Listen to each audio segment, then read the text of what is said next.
ये सिगरेट पीने वालों को या शराब पीने वालों को ज्यादा नुकसान होता है आंखों को उनकी, या फिर?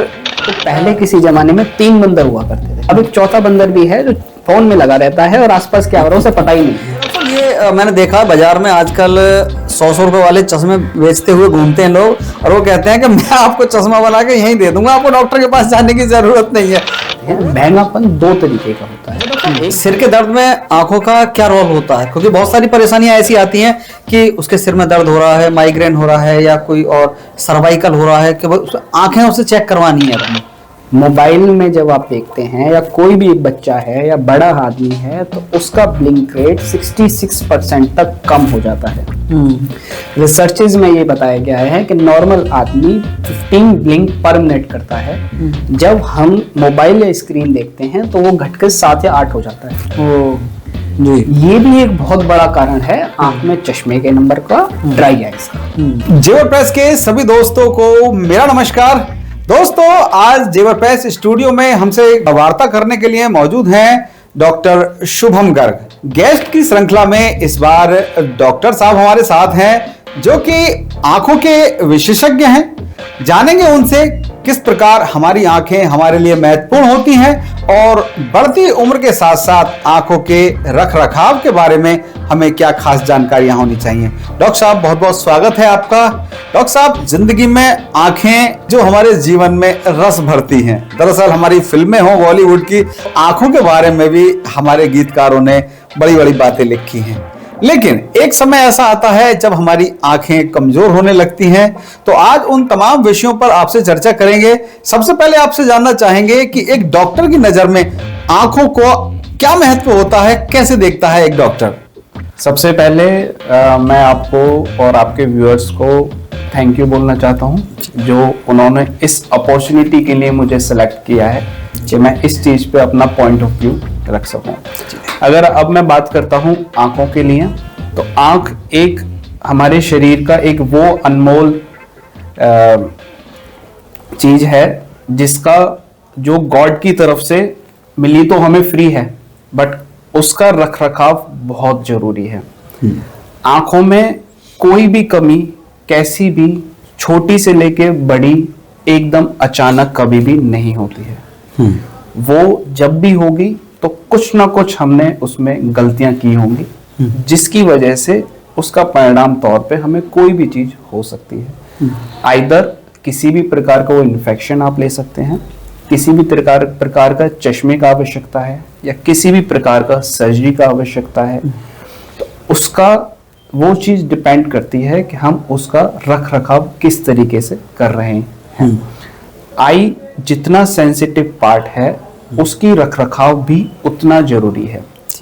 आजकल आप देखेंगे चारों तरफ, आप हैं, मैं हूं, या कोई थर्ड पर्सन है, हर आदमी डिजिटल वर्ल्ड में घुस चुका है। कहीं ना कहीं पे जाकर डिजिटल चीजें जितनी अच्छी हैं उतना ही वो हमारी आंखों पे हार्मफुल भी हैं। तो उसका रख रखाव उस चीज में और ज्यादा बढ़ जाता है। जैसे आपने देखा होगा आज के जमाने में हर आदमी अपने मोबाइल को अपडेट रखता है। लेटेस्ट वर्जन होना चाहिए, लेटेस्ट मॉडल होना चाहिए, इसका कवर ऐसा होना चाहिए, इसमें ये कैमरा ऐसा होना चाहिए। मोबाइल तो हम लेटेस्ट ले लेते हैं, बट आंखों का रख रखाव कैसे करें, वो चीजें कहीं ना कहीं पीछे छूट जाती हैं, जो चीजें नहीं छूटना चाहिए था। डॉक्टर साहब, ये तो जानकारी आपने दी आंखों के रख रखाव की, बहुत अच्छी जानकारी आपने दी, लेकिन आंखों पे चश्मा चढ़ क्यों जाता है? क्या होता है आंखों के अंदर? क्या एक्टिविटी ऐसी होती है जो आंखों को चश्मे की जरूरत पड़ती है? आंखों में जो चश्मे चढ़ाए जाते हैं या दिया जाता है वो 2 प्रकार के चश्मे होते हैं जी। पहले नंबर पे बात करते हैं कि दूरी के लिए चश्मा होता है। दूसरे नंबर पे बात करते हैं जो नजदीक के लिए चश्मा होता है। नजदीक के लिए जितने भी चश्मे होते हैं 40 साल की एज के बाद होते हैं ज्यादातर। जितने भी दूर के चश्मे हैं वो छोटे से लेके किसी भी एज तक चढ़ सकता है। अगर हम नजदीक के लिए बात करते हैं 40 साल पे ही वो क्यों आता है? हमारे शरीर में, हमारे आंख के अंदर एक एकोमोडेशन होता है जो हमारे क्रिस्टलाइन लेंस को दूर से नजदीक, नजदीक से दूर फोकस करने में हेल्प करता है। जैसे जैसे हमारा एज बढ़ता है वैसे वैसे उसका इलास्टिसिटी कम होने लगता है, वो लूज होने लगता है, जिसके कारणवश हमें चश्मे का नजदीक का नंबर आता है। साथ में ही 40 साल की एज पे स्टार्ट होता है और 70 साल की एज तक ये लगातार बढ़ता अच्छा, है। आंखों को ये डिसाइड कैसे होता है कि ये 40 साल की उम्र पे ही होगा? कोई इंसान यदि बढ़िया एक्सरसाइज करता है, बढ़िया खाना पीना करता है, योग करता है, तो उसके ऊपर क्या इस चीज का कोई इफेक्ट पड़ेगा, या 40 साल एज यहाँ पर भी मैटर करेगी? क्योंकि डॉक्टर साहब मैं ये सवाल इसलिए आपसे पूछ रहा हूं क्योंकि मेरी उम्र भी अब 40 प्लस हो रही है। 40 से पहले मेरी आंखों में कभी कोई प्रॉब्लम नहीं हुई, लेकिन अचानक से मेरी आंखों के सामने जो पास की चीजें हैं वो धुंधला दिखनी शुरू हो गई, जो दूर की चीजें हैं वो भी कहीं ना कहीं धुंधली होनी शुरू हुई। और जब से मैंने आपसे वो चश्मा बनवाया, जब से चीजें क्लियर होने लगी, तो एक जिज्ञासा मन में ये उठती है कि इस चश्मे को लगाने के बाद में ये चीजें क्यों सटीक दिखने लगती हैं, और वो भी 40 की उम्र में। आप 40 का रेस्पॉन्स कर रहे हैं कि 40 के बाद में होने लगता है, तो 40 के बाद में ही ऐसा क्यों हुआ? जैसे कि आप खुद ही देखेंगे, अगर आपने सुना है या आप सोचेंगे इस चीज को, कोई आदमी कहे कि मैं कुछ ऐसा कर लूं कि मेरे बाल ही सफेद ना हो, क्या ऐसा पॉसिबल है? जी। कोई आदमी कहे कि मैं कुछ ऐसी दवाई खा लूं या मैं कुछ ऐसा इंजेक्शन लगवा लूं जो मुझे शरीर पे कभी झुर्रियां ही ना है, ऐसा हो सकता है? नहीं हो सकता। ऐसे ही 40 साल के आसपास हमारी आंख में कुछ सर्टेन बदलाव होते हैं, जिसके कारण बस नजदीक का चश्मे का नंबर आता है। यहीं पे जो दूर के नंबर की बात है कि चलो भाई नजदीक का तो समझ में आ गया कि 40 के बाद शरीर में बदलाव हो रहे हैं, एकोमोडेशन होता है जो खराब हो रहा है, जिसके लिए आपको नंबर आ रहा है। दूर में कैसा क्यों हो रहा है? दूर का नंबर आ रहा है, वही बात आ गई जो रख रखाव वाली। हमने उस चीज को, हमने नियर साइटनेस इतना किया है कि हमें दूर की चीजें धुंधला दिख रहा है। हमारी जो आंखें हैं ये दूर के लिए बनी है। जब हम इनमें नजदीक का कोई काम करते हैं तो हमें ओवर यूज ऑफ एकोमोडेशन होता है, एकोमोडेशन का ज्यादा यूज होता है, जिसके कारण बस आंख का लंबाई बढ़ जाता है और हमें दूर का चश्मे का नंबर आ जाता है, जिसे हम मायोपिया भी कहते हैं। ये मुख्य है, इसका कारण है। डॉक्टर साहब, दरअसल आंखों की बीमारियों के अलावा एक परेशानी और आंखों में होती है जिसे भेंगापन कहा जाता है। शुरुआत में ये हल्का हल्का सा डिस्टरबेंस दिखाई देता है, लेकिन एक स्टेज ऐसी आती है कि इसमें पूरा का पूरा आंखों का फ्रेम ही चेंज हो जाता है, पुतलियां घूम जाती हैं। उस चीज को लेकर क्या कहना चाहेंगे? वो क्या बीमारी होती है और क्या इसे ठीक किया जा सकता है और कैसे ठीक किया जा सकता है? बैंगेपन के लिए अगर मैं बात करता हूं तो इसे स्क्विंट कहते हैं या क्रॉस आई कहते हैं जी। ये क्यों होता है, किन लोगों में हो सकता है, कैसे ये होता है? इसका सबसे मेन कारण है चश्मे का नंबर। किसी की आंख में अगर जन्म से चश्मे का नंबर है और चश्मा उस आंख को नहीं दिया जाता है तो वो आंख लेजी आई में चली जाती है। लेजी आई के जाने के बाद वो आंख स्क्विंट की तरफ चली जाती है, भेंगेपन की तरफ चली जाती है। जैसे कि आपने कहा, शुरुआत में लगता है कि थोड़ा थोड़ा डिस्टरबेंस है, पर बाद में एकदम से लगता है कि या तो आंख अंदर चली गई या आंख बाहर चली गई।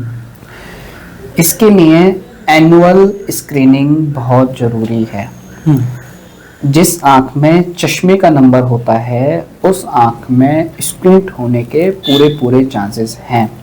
क्यों हैं? चश्मे के नंबर की वजह से उस आंख में पूरा नजर डेवलप ही नहीं हुआ, जिसके कारण ब्रेन ने उस आंख को रिजेक्ट कर दिया। जैसे कि जब हमारी दोनों आंखें हम खोल के देखते हैं तो हमारे ब्रेन में सिग्नल जाता है कि वो दोनों आंखें इक्वली दिख रही हैं।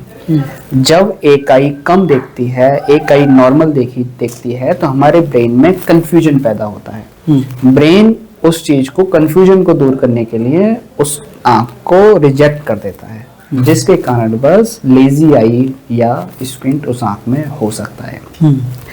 अगर हम लेजी आई के लिए बात करते हैं, उसको कैसे ठीक किया जा सकता है? लेजी आई को आप इस तरीके से समझ सकते हैं कि मेरे दो हाथ हैं और मैं सारा काम इस हाथ से करूं, दूसरे हाथ को मैं डब्बे में पैक करके और अलमारी में रख दूं, और जब मैं इस हाथ को 2 साल बाद उठाऊंगा, क्या ये उठ जाएगा? ये नहीं उठेगा। तो अब मुझे क्या करना है? इसके लिए अब इसे एक्सरसाइज करने की आवश्यकता है। तो इस चीज के लिए एक नई चीज मैं आपको बता रहा हूँ, विजन थेरेपी। जिसे हम आपने फिजियोथेरेपी सुना होगा कि जी शरीर में अगर कुछ टूट फूट गया तो डॉक्टर साहब कहते हैं कि फिजियोथेरेपी करा लो जी, और इसके बाद आप चल फिरने लगेंगे। ऐसे ही आंखों की विजन थेरेपी होती है, सर्टेन जिसमें एक्टिव विजन थेरेपी होती है, पैसिव विजन थेरेपी होती है जिसमें सर्टेन मशीन्स की हेल्प से, सर्टेन इंस्ट्रूमेंट्स की हेल्प से या मैनुअल थेरेपी से उस रेटिना को स्टिमुलेट करके उस लेजीनेस को कम किया जा सकता है या खत्म किया जा सकता है। एक होता है पैचिंग थेरेपी होती है जिसमें हमारी गुड आई को बंद करके जो हमारी बैड आई है उससे दिखाने का कोशिश करते हैं, जिससे कि 8 साल तक के बच्चों में बहुत बढ़िया रिजल्ट देखने के लिए मिलते हैं। उसके बाद जिन लोगों में पैचिंग काम नहीं करता है फिर उन लोगों में सर्टेन विजन थेरेपी होती है। अब बात करते हैं क्रॉस आई के लिए या फिर भैंगेपन के लिए। अगर हम बात करते हैं, भैंगापन 2 तरीके का होता है। एक भैंगापन देखा होगा कि आपको सामने से देख के पता चल जाएगा कि भाई आंख इसकी बाहर है या अंदर है।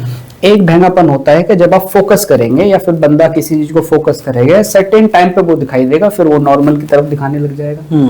तो जो चीज हमें देखते ही पता चल रहा है उसे कहते हैं ट्रोपिया। एजो, एक्सो या ईजो। एक्सो मतलब बाहर, ईजो मतलब अंदर। हाइपर या हाइपो, इनसाइक्लो या आउटसाइक्लो। ऐसे ही एक होता है फोरिया, जब कोई भी चीज पे हम हिडन स्क्रीन जिसे हम कहते हैं, जब बंदा या पेशेंट जिस चीज पे फोकस करेगा या सर्टेन कुछ काम करेगा या सर्टेन कुछ एक्टिविटी करता है वो उस टाइम पे परसिस्ट होगा, बाकी टाइम पे नॉर्मल। ऐसा क्यों हो रहा है? ऐसा हो रहा है मसल्स के इम्बेलेंस की वजह से।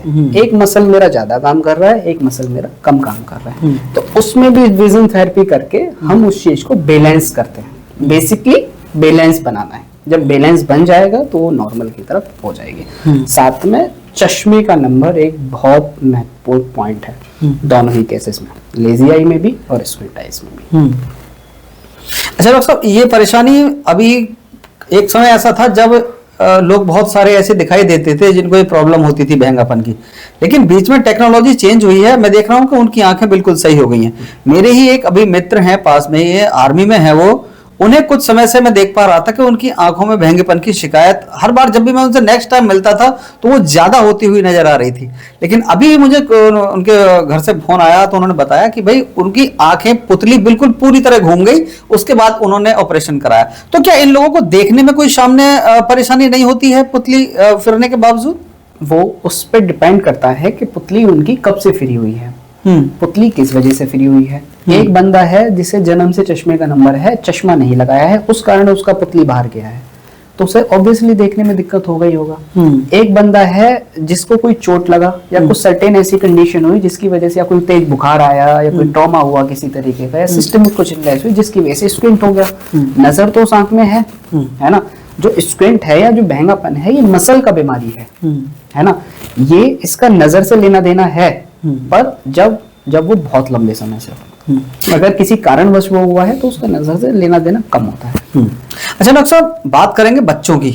बच्चों में हम देखते थे पहले हमारे साथ में जो एक एज फैक्टर होता था उस वक्त बच्चों की आंखों पर बहुत कम चश्मा देखने के लिए मिलता था, लेकिन आज अगर बात करें आप तो 10 में से बहुत सारे बच्चे ऐसे हैं जो कि चश्मे लगाए हुए मिलते हैं, खास तौर से शहर के बच्चे। गांव में या तो लोग बाग इस चीज के प्रति अवेयर नहीं रहे, तो क्या कैसे देखते हैं आप इस बच्चों को लेकर? उस चीज को पूरा वो चीज डिपेंड करती है लाइफ स्टाइल के ऊपर। शहर हो, कस्बा हो, गांव हो, हर जगह लाइफ स्टाइल कहीं ना कहीं इफेक्टेड है ना। जो बच्चों के लिए बेसिकली अगर मैं बात करता हूँ तो पहले किसी जमाने में 3 बंदर हुआ करते थे, बुरा मत कहो, बुरा मत सुनो, बुरा मत देखो। अब एक चौथा बंदर भी है जो फोन में लगा रहता है और आसपास क्या हो रहा है उसे पता ही नहीं है। तो उसका वो कारण है वो ज्यादा नजदीक का काम करना। हमारी जो आंखें बनी हुई हैं वो दूर के लिए बनी हुई हैं। जब हम नजदीक का काम ज्यादा करते हैं तो हमारी आंखें एकोमोडेट ज्यादा करती हैं, जिसके कारण बस जो हमारी आंख में फोकस रेटिना पे होना चाहिए था वो रेटिना के आगे होने लगता है, जिसके कारण बस आंख में चश्मे का नंबर आ जाता है।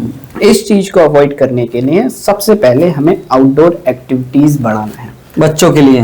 बच्चों के लिए आप रिसर्चेस में भी ये बताया गया है या फॉरेन कंट्रीज में भी आप सर्च करेंगे तो वहां पे मैंडेटरी है बच्चे को 2 घंटे बाहर खेलना ही खेलना है। क्यों? जब वो बाहर खेलेगा, फुटबॉल खेलेगा, वॉलीबॉल खेलेगा, क्रिकेट खेलेगा तो वो दूर की चीजें देखेगा, तो एकोमोडेशन हमारा रिलैक्स रहेगा। दूसरे नंबर पे आजकल घर सब पैक होते जा रहे हैं। पहले आपने देखा होगा कि सब खुले खुले रहते थे, बिल्कुल। धूप आ रही है, हवा आ रहा है, सब आनंद रहता था। आजकल है कि सब वो कवर अप हो गया है, जिसके कारण सन एक्सपोजर नहीं मिल पाता।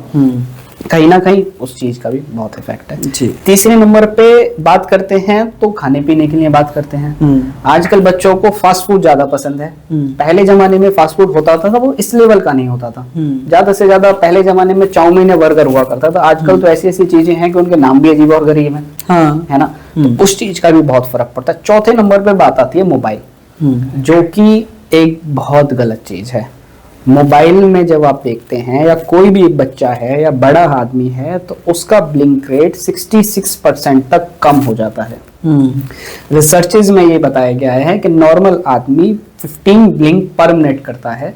जब हम मोबाइल या स्क्रीन देखते हैं तो वो घटकर 7 या 8 हो जाता है। ओ जी। ये भी एक बहुत बड़ा कारण है आंख में चश्मे के नंबर का, ड्राई आइज का। तो मोटा मोटी ये सब चीजें हैं जो हमें जो डिफरेंट पहले के लोग से और अब के लोगों में जो चीजें डिफरेंट हो चुकी डिफरेंट लगती हैं। तो डॉक्टर साहब, घर पर यदि बात करें बच्चों की आई टेस्ट के लिए या फिर अपनी आई टेस्ट के लिए, तो ऐसे क्या सुझाव हैं जो बच्चों के लिए बेहतर हो सकते हैं या बड़ों के लिए बेहतर हो सकते हैं? किसी भी बच्चे का या किसी का भी आई टेस्ट करना या फिर पता करना कि नॉर्मल है एबनॉर्मल है बहुत आसान तरीका है। बस नियत होना चाहिए कि उसका वजन हमें लेना है। आप कोई भी चीज सर्टेन चीज है, कोई घड़ी लगा हुआ है या फिर कोई टीवी है जिसपे हेडलाइन चल रहा है या कोई कैलेंडर है, एक सर्टेन डिस्टेंस पे उसे आप रख लीजिए और उस पर कंपैरिजन आपको करना है। ऐसा नहीं हो सकता कि घर में 5 आदमी हैं, पांचों कोई वो ना दिखे या पांचों कोई दिखे। आप समझिए, जो आदमी हेल्दी है, जिसका चेकअप रेगुलर हो रहा है या फिर जिसे लगता है कि मेरी आंख ठीक है, वो उस कैलेंडर को पढ़ के देखे या उस चीज को पढ़ के देखे। फिर आप बच्चे को दिखाएं वो चीज। अगर बच्चा आपका पढ़ रहा है तो ठीक है, अगर वो नहीं पढ़ रहा है तो फिर उसमें कुछ ना कुछ तो गड़बड़ है। तो ये एक सिंपल टेस्ट आप कर सकते हैं। दूसरे नंबर पे आजकल का जमाने में जगह जगह अच्छे अच्छे डॉक्टर्स, क्वालिफाइड डॉक्टर्स अवेलेबल हैं, जहाँ पे जाके आप अपना एनुअल स्क्रीनिंग करवा सकते हैं। तो बच्चों के लिए टेलीविजन ज्यादा बेटर है या मोबाइल तो खैर बेटर है नहीं, आपने मना कर दिया। तो टेलीविजन ठीक है या फिर जो कंप्यूटर पे काम करते हैं, कंप्यूटर यूज करते हैं बच्चे, क्या चीज किस चीज को आप ज्यादा रिकमेंड करेंगे? इसमें मैं रिकमेंडेशन करूंगा कि अगर हम कंपैरिजन करते हैं मोबाइल का, टैबलेट से लैपटॉप्स का या टीवी का, तो इन तीनों चीजों में आप डिफरेंट चीज देखेंगे। एक तो डिस्टेंस का बहुत फर्क पड़ता है। मोबाइल हम देख रहे हैं यहाँ से, लैपटॉप हम देख रहे हैं 1 आर्म डिस्टेंस से, और टीवी हम देख रहे हैं 3-4 मीटर की दूरी से। तो सबसे पहले तो हमें उस चीज का दूरी बढ़ाना है कैसे भी करके। मैंने बार बार बोल रहा हूँ कि नियर साइड में, मतलब नजदीक में हम काम कर रहे हैं, तो नजदीक के काम को हमें दूर पे पहुंचाना है। दूर पहुंचाना है। तो इसका जवाब आप स्वतः ही दे सकते हैं कि टीवी ज्यादा बेहतर है या मोबाइल ज्यादा बेटर रहेगा। हालांकि दोनों में से कोई भी इस्तेमाल नहीं करना है, और अगर देखना भी है पूरे 24 घंटे में 1 घंटे से कम। इसका टाइम लिमिट बांधने का बहुत जरूरत है। अच्छा डॉक्टर साहब, सिर के दर्द में आंखों का क्या रोल होता है? क्योंकि बहुत सारी परेशानियां ऐसी आती हैं कि उसके सिर में दर्द हो रहा है, माइग्रेन हो रहा है या कोई और सर्वाइकल हो रहा है कि आंखें उसे चेक करवानी है अपनी। तो ये बीमारियां आंखों से किस तरह से रिलेटेड होती हैं? सर दर्द, बहुत सारे तरीके के सर दर्द ऐसे हैं जो आंखों से रिलेशन रखते हैं। जैसे कि आंखों में एक सिलिंड्रिकल पावर होता है, चश्मे का एक नंबर होता है जिसमें आपने सुना होगा सिलेंडर है जी हमारा, तो एक्सिस आ रहा है। अब सिलेंडर एक्सिस क्या है? आपने मैथ में पढ़ा होगा कि हॉरिजॉन्टल वर्टिकल एक चीज होती है। हमारी जो आंख है इसमें हॉरिजॉन्टल वर्टिकल भाग में सब बांट दीजिए। एक नंबर है स्फेयर, एक नंबर है सिलेंडर। स्फेयर नंबर ऐसे आप इस चीज को समझ सकते हैं कि एक नंबर किसी को है 360 डिग्री, उसे एक ही नंबर है। सिलेंडर पे आप इस चीज से समझ सकते हैं कि एक परपेंडिकुलर एक्सिस पे उसे नंबर है, बाकी सब 0 है। तो जो बाकी सब 0 है उस एक्सिस से तो उसे दिख रहा है, और जिस एक्सिस पे उसे नंबर है उस चीज से वो दबाव लगा रहा है। तो जब किसी चीज में हम दबाव लगाएंगे तो हेडेक तो बनता है। दूसरे नंबर पे आई स्ट्रेन, जैसे हेडेक का या आई पेन का दूसरा नाम दिया जाता है, वही excessive use of mobile, excessive dry eyes, ये मुख्य कारण है।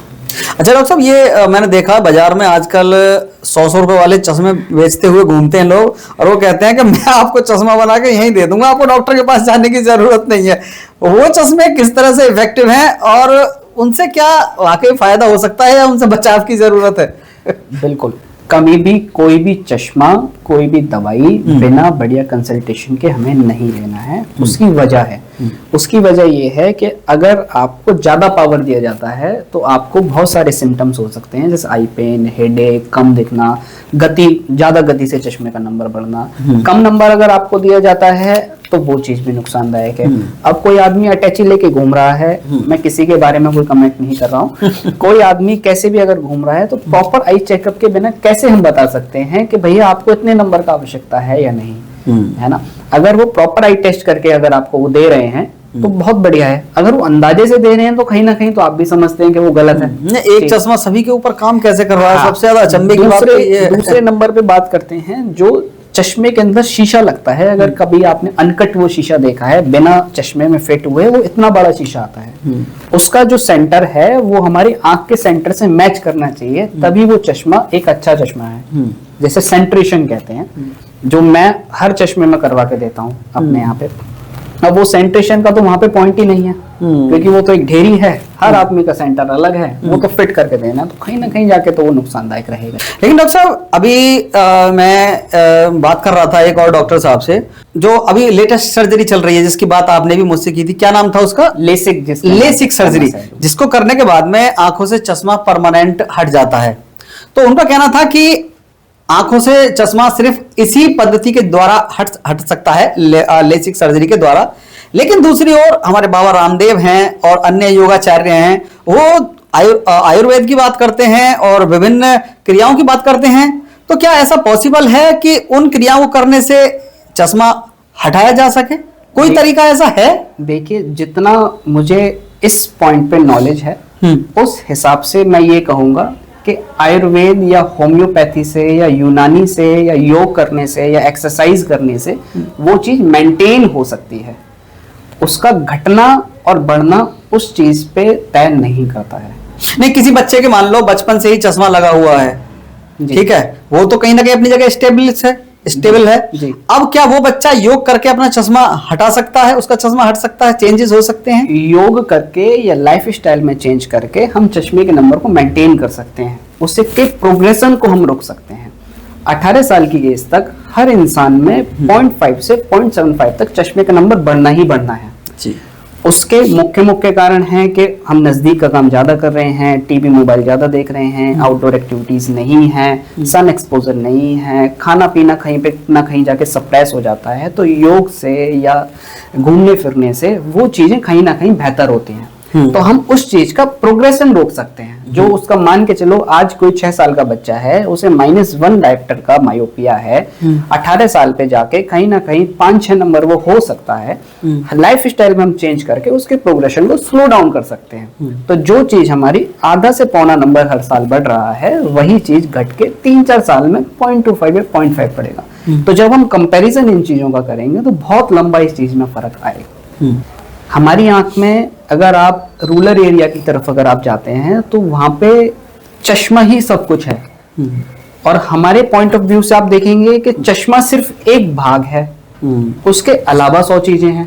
हाँ। जैसे सफेद मोतियाबिंद है, काला मोतियाबिंद है, जो कि काला मोतियाबिंद अगर समय पर ट्रीट नहीं होता है तो वो इरिवर्सिबल ब्लाइंडनेस देता है, मतलब जो रोशनी चली गई, वो कभी लौट के नहीं आएगी। काला मोतियाबिंद, ग्लाउकोमा जैसे हम कहते हैं। तीसरे नंबर पे रेटिना की डिसीजेज होती हैं, डायबिटिक रेटिनोपैथी है, शुगर है। शुगर तो आप कंट्रोल करे हुए हो, बट उसका प्रभाव आपके आंख के पर्दे पर कितना पड़ रहा है, नहीं पड़ रहा है, ये भी तो जांच करवाना जरूरी है। साल में 6 महीना में जिस तरीके से आप अपने शुगर वाले डॉक्टर साहब से मिलते हो, ऐसी आंखों के डॉक्टर साहब से भी मिलना उतना ही जरूरी है कि जो चेंजेस आपके आंख के पर्दे पर आए हैं वो वहीं पे उसका रोकथाम किया जा सके।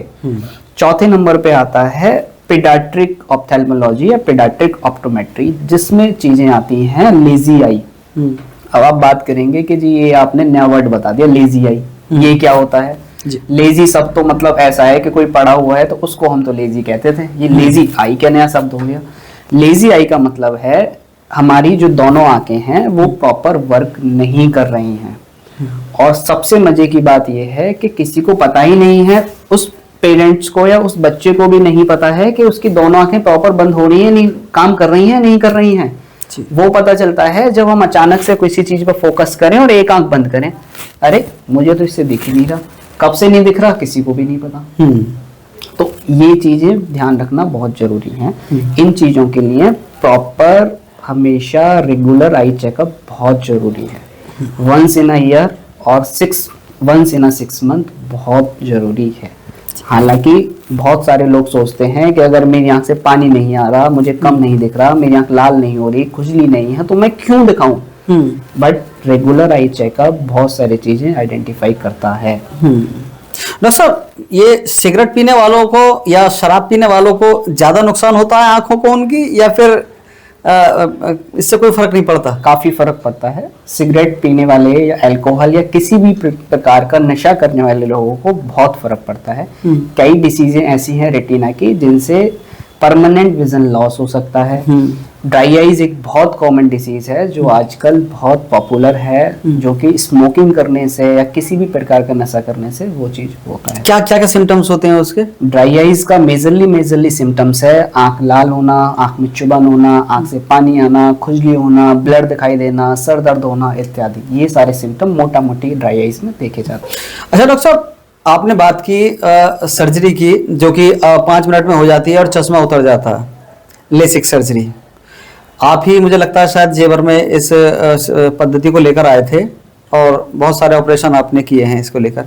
क्या इस पद्धति से ऑपरेशन करने के बाद में परमानेंट चश्मा हट जाता है, या कभी भविष्य में कोई मोमेंट ऐसा आता है कि जब इसको दोबारा करवाना पड़ता है या इसमें प्रॉब्लम आ सकती है? लेसिक सर्जरी के लिए अगर हम बात करते हैं तो लेसिक सर्जरी कोई भी डॉक्टर साहब कहीं पे भी करें, दिल्ली एनसीआर में, पूरे इंडिया में कहीं पे भी कोई भी डॉक्टर साहब लेसिक सर्जरी कर रहे हैं। लेसिक प्रोसीजर जो है वो बेसिक आपको उसका समझने का आवश्यकता है। लेसिक क्या करता है, जो हमारा कॉर्निया है, काला पुतली है, उसके कर्वेचर को रिकर्वेचर करके जो फोकस हमारा रेटिना के आगे बन रहा है उसे रेटिना पे बना देता है। जो वो कर्वेचर टेलर करता है वो परमानेंट करता है ना। तो जो चश्मे का नंबर, जिस चश्मे के नंबर के लिए लेसिक कराया गया है वो परमानेंट हट जाता है। नजदीक के लिए 40 साल की उम्र के आसपास चश्मे का आवश्यकता पड़ता ही पड़ता है। उस जब आप लेसिक कराएंगे वो तब भी आएगा और जब आप नहीं कराएंगे वो तब भी आएगा। तो ये बात वहीं घूम के आ गई कि 40 साल तो मेरा हो गया, अब मुझे क्यों दिक्कत हो रही है। बिल्कुल जी जी। अच्छा डॉक्टर साहब, एक लेंसेज और होते हैं जो लेंस लगवाते हैं लोग, वो बेहतर है या चश्मा बेहतर है, या लेंस एक बढ़िया चीज नहीं है आंखों के लिए भविष्य अगर लंबे लॉन्ग टर्म्स के लिए देखा जाए तो? मैं आपको इसमें दोनों चीजों का कंपैरिजन करवा देता हूँ जी। एक आप शायद बात कर रहे हैं कॉन्टेक्ट लेंस के लिए बात कर रहे हैं। कॉन्टेक्ट लेंस के बारे में। एक तरफ है स्पेक्टिकल्स या ग्लासेस या चश्मा जैसे हम कहते हैं।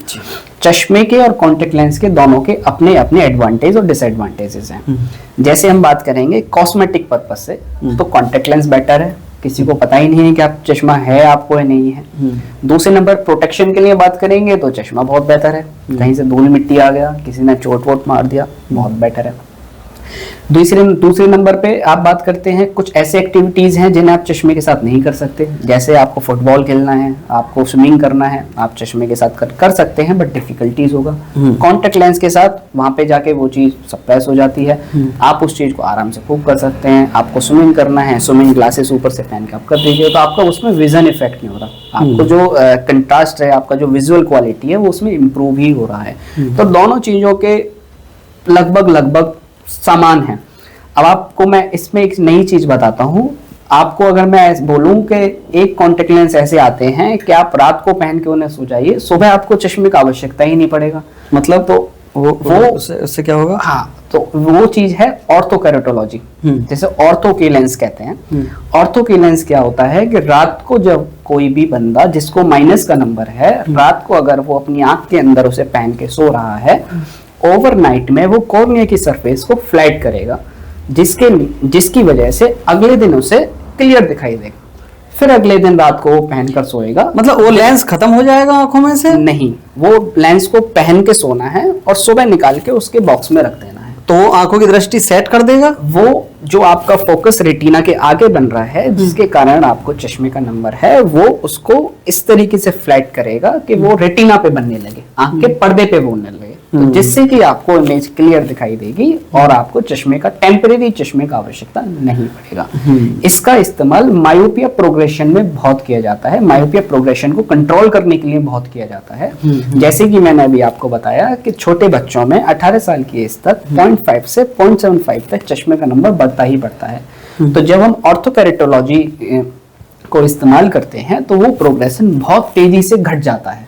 जो चीज 0.5 से 0.75 तक बढ़ रही थी वो चीज घट के 2-3 साल में 0.25 से 0.5 या एकदम खत्म भी वो हो सकती है। वो उसके result patient to patient vary करते हैं। जैसे बहुत सारी चीजें ऐसी हैं, इसके साथ में आप चश्मे की बात करते हैं तो आजकल एक स्मार्ट ग्लासेस आ रहे हैं या फिर एक मायोपिया के लिए स्पेशल डिजाइन ग्लासेस आ रहे हैं जो हमारे पेरिफेरल रेटिना को स्टिमुलेट करते हैं, जिनसे बस सिर्फ मुझे चश्मा पहन के रखना है, वही मेरा करेक्ट करेगा, वही मेरा कंट्रोल करेगा।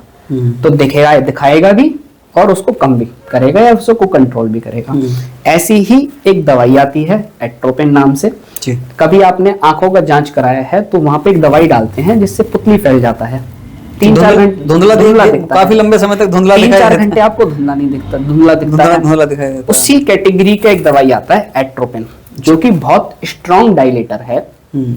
उसका कम मात्रा में इस्तेमाल करके 0.01% में इस्तेमाल करके उस चीज को प्रोग्रेशन को कंट्रोल किया जा सकता है।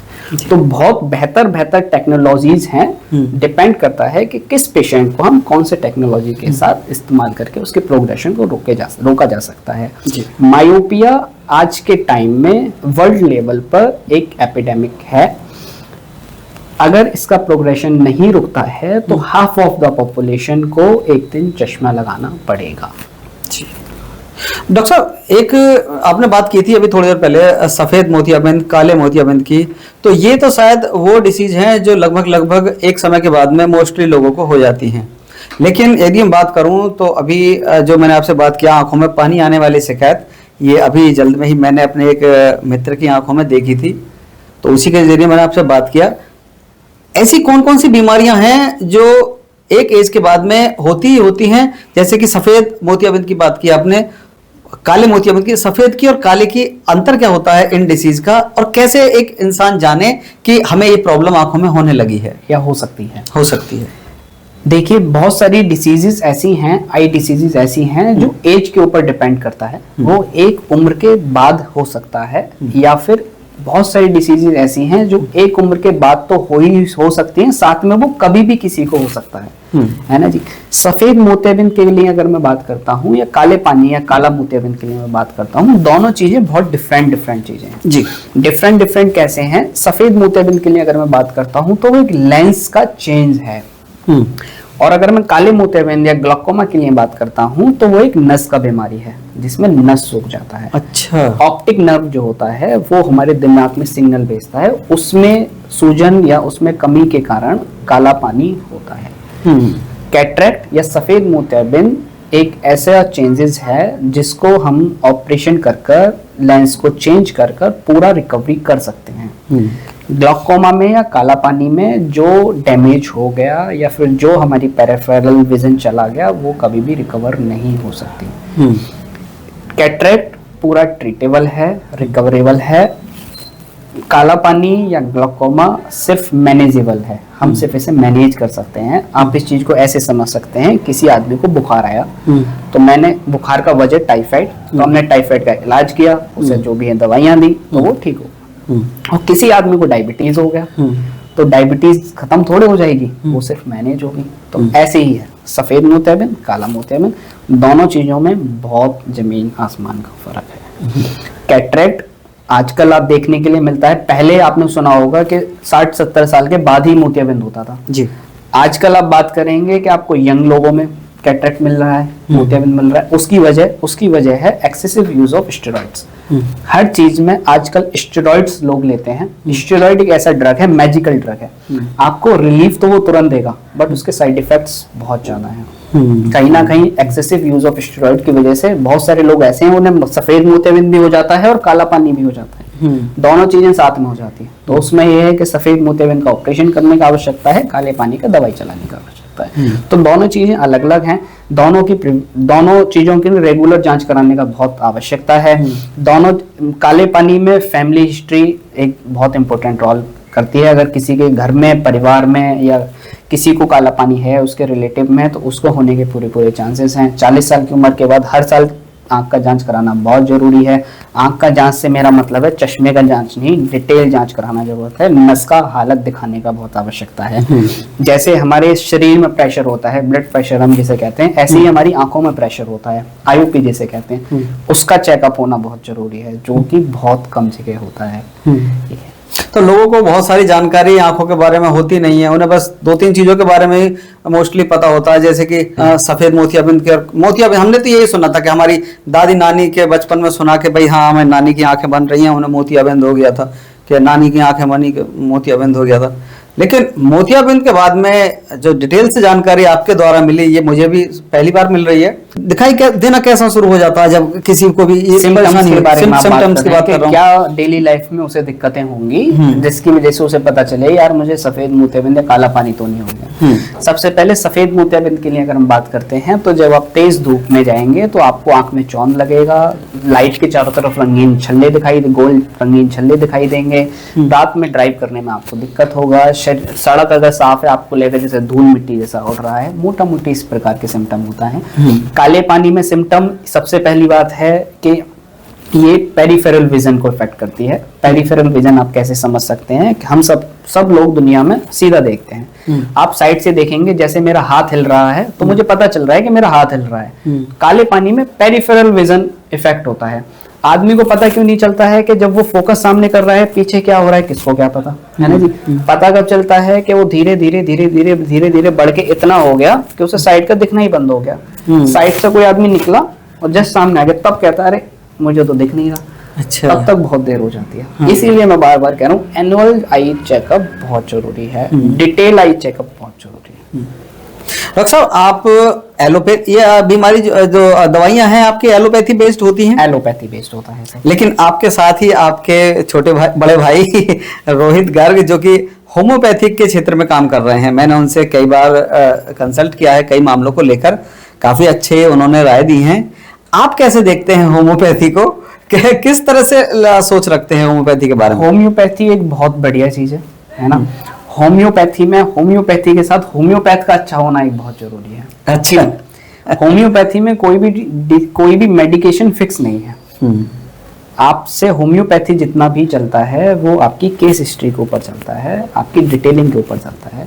जैसे कि आप तो उनसे मिले हैं तो आप बेहतर उस चीज को जानते हैं कि वो आपसे पानी पीने से लेके सोने तक का पूरा रूटीन, पूरी डिटेलिंग, पूरा हिस्ट्री सब एकदम पूछ पाछ के तब एक मेडिकेशन निकाल के आपको देंगे।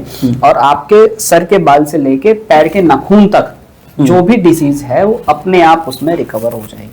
तो होम्योपैथी इस प्रिंसिपल पे काम करता है। बट देखिए हर पैथी की एक लिमिटेशन होती है, हमारी एलोपैथी की भी कहीं ना कहीं कुछ ना कुछ है, होम्योपैथी की भी कुछ ना कुछ है, तो वो चीज एक अलग चीज रहेगा। अच्छा डॉक्टर साहब, आखिरी में प्रिकॉशंस की बात करेंगे। आंखों को बेहतर रखने के लिए, सुरक्षित रखने के लिए क्या क्या प्रिकॉशंस होने चाहिए, क्या क्या हमारे पास ऐसी सुविधाएं होनी चाहिए जो हम अपनी आंखों को लंबे समय तक सुरक्षित रख सकें? सबसे पहले प्रिकॉशन के लिए बात करते हैं तो पानी का हमें बहुत ध्यान रखना है। अच्छा, पानी हमें ज्यादा पीना है, ज्यादा से ज्यादा पानी पीना है। उससे क्या होगा कि हमारा ज्यादा से ज्यादा में भी थोड़ा सा डिस्प्यूट आने लगा है कि भाई तुम ज्यादा पानी पियोगे तो वो फिर तुम्हारी 3 से 4 लीटर इन अ डे बहुत है। 3 से 4 लीटर है तो 2 से 3 लीटर आप पी सकते हैं, सफिशिएंट है। पीने के लिए बहुत सारे ऐसे लोग हैं कि कोई लिमिट नहीं है, और बहुत सारे ऐसे भी लोग हैं उन्हें 1 गिलास वाटर भी पीने में बड़ा दिक्कत हो जाता है। हाँ। तो उसे आप अपनी आवश्यकता के अनुसार, अपनी हेल्थ के अनुसार उसे फ्लेक्सिबल कर सकते हैं, कम ज्यादा उस चीज को कर सकते हैं। दूसरे नंबर पे डेली एक्टिविटीज में चेंज करना है, आउटडोर एक्टिविटीज बढ़ाना है। उसे आप किसी भी रूप में बढ़ा सकते हैं, आप वॉक कर सकते हैं, आप जिम जा सकते हैं, आप कोई प्ले गेम खेल सकते हैं, कोई भी एक्टिविटी करना है। रूम के एनवायरनमेंट से वो बाहर निकलना है, किसी भी चीज में आप निकलो बट बाहर निकलना है। तीसरे नंबर पे कहीं ना कहीं धूप लेना है। मैं ये नहीं कह रहा हूँ कि सुबह 4 बजे उठ के धूप में चले जाओ, नहीं, कभी भी आपको सन एक्सपोजर लेना है। चौथे नंबर पे थोड़ी सी वेजिटेबल्स हमें ऐड करना है। वेजिटेबल्स में एक सबसे बड़ा सवाल आता है जी कौन सी सब्जियां खाएं, ये तो बताओ। मैं कहूंगा कि जितने भी मौसम के फल आते हैं आप वो खा सकते हैं। मैं नहीं कह रहा कि फलानी सब्जी लाके फलानी खाओ जी, इतनी मात्रा में खाना है। अपने स्वाद के अनुसार जो आपको पसंद है उसका मात्रा बढ़ाना है, और मौसम के फल आप खा सकते हैं। सबसे आसान ये 4-5 चीजें हैं। मोबाइल का कम से कम इस्तेमाल करना है, साथ में जो मोबाइल का ब्राइटनेस है उसे नॉर्मल कंडीशन पे रखना है, फॉन्ट साइज उसका नॉर्मल कंडीशन पे रखना है। आजकल एक कंफर्ट मोड आता है मोबाइल के अंदर, वो ऑन आप कर सकते हैं। फ्रिक्वेंटली आपको आई चेकअप करवाना है, 6 महीने से 1 साल में एक बार तो एक डॉक्टर साहब से, अच्छे डॉक्टर साहब से जाके मिलना है। बहुत ही खास और अहम जानकारियां आज डॉक्टर साहब ने हमें प्रोवाइड कराई और हमारे द्वारा आप तक पहुंच रही हैं। तो कैसा लगा आपको ये कार्यक्रम और कैसी लगी आपको जानकारियां, कमेंट बॉक्स में जरूर बताएं। जुड़े रहिए आप हमारे साथ और नेक्स्ट गेस्ट के आने तक इंतजार कीजिए। देखते रहिए जेवर प्रेस।